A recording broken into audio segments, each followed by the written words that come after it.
Pam Medina, a 48-year-old Virginia nurse, was just finishing up her night shift at 7:15 a.m. when she spotted a colleague rummaging through a donation bin in the break room. The woman, later identified as 47-year-old Sarah Putman, was seemingly scavenging for baby items, which only further perplexed Pam, who didn't even think this coworker had a baby. The incident weighed heavy on Pam's mind, and she was determined to get to the bottom of things. After some digging, Pam learned a little more about Sarah's story, and that's when she realized something must be done. So days later, Pam called Sarah out to the parking lot. As the two stood outside, Sarah was unsure what was going on. Then, Sarah told her to pop the trunk, and the woman almost immediately began sobbing. Pam had learned that Sarah had recently been granted custody of her 7-month-old granddaughter, Isabella. The court-ordered decision came as a surprise, and although this was happy news, the grandmother was left scrambling for much-needed supplies to care for the infant. Sarah hadn't had the time or resources to get everything she needed for Isabella. With little choice and not knowing what else to do, Sarah resorted to scouring the donation bin for anything she could use for her granddaughter. It was a tough time indeed, but the grandmother was about to learn she had a community of support at her disposal. After Pam overheard the news and understood why Sarah had been taking baby supplies from the donation bin, she knew she needed to step up and help her fellow nurse, even though she didn't even know her last name. "What do you need? I can find you everything you need," Pam told Sarah, and the nurse didn't disappoint. After working a 12-hour night shift, Pam took to Facebook, posting on local trading and yard sale groups, looking for gently used baby items and hoping others would help lend a hand. "Folks, just send me what you have. I'll be more than happy to pay for it.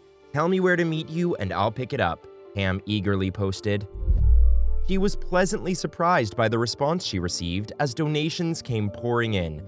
Hundreds of moms responded, recalled Pam, a mom of 5 children herself, according to Inside Edition. Either it was very low cost or they said, "Pick this up, you can have it."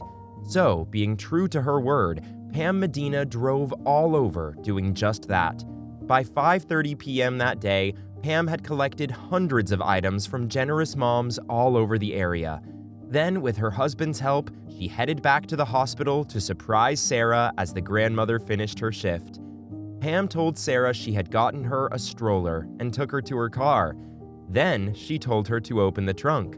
When she did, Sarah Putman's jaw dropped. "Oh my God, what have you done?"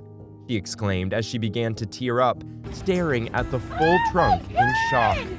The massive pile included not only a stroller, but a bouncy seat, a tub, and baby clothes too. "I haven't had any sleep," Pam can be heard telling Sarah in a video captured of the ordeal, which she posted to Facebook. "I've been running around picking stuff up all day long, and I've got more to pick up. I just ran out of time." Although Pam Medina didn't even know Sarah Putman's last name until that day, she was inspired to help her coworker because she was touched by Sarah's story and her decision to take custody of her 20-year-old son's daughter, Isabella. "The baby would have ended up in foster care for sure," Pam said. "Thanks to Sarah, that wasn't going to happen. And thanks to Pam and the community who rallied around her, Sarah and Isabella would have what they needed to make the transition a little easier." Pam Medina didn't have to do a thing for the coworker she barely knew, but she saw a need and stepped up anyway. Just imagine if we all responded so kindly to seeing someone else's struggle.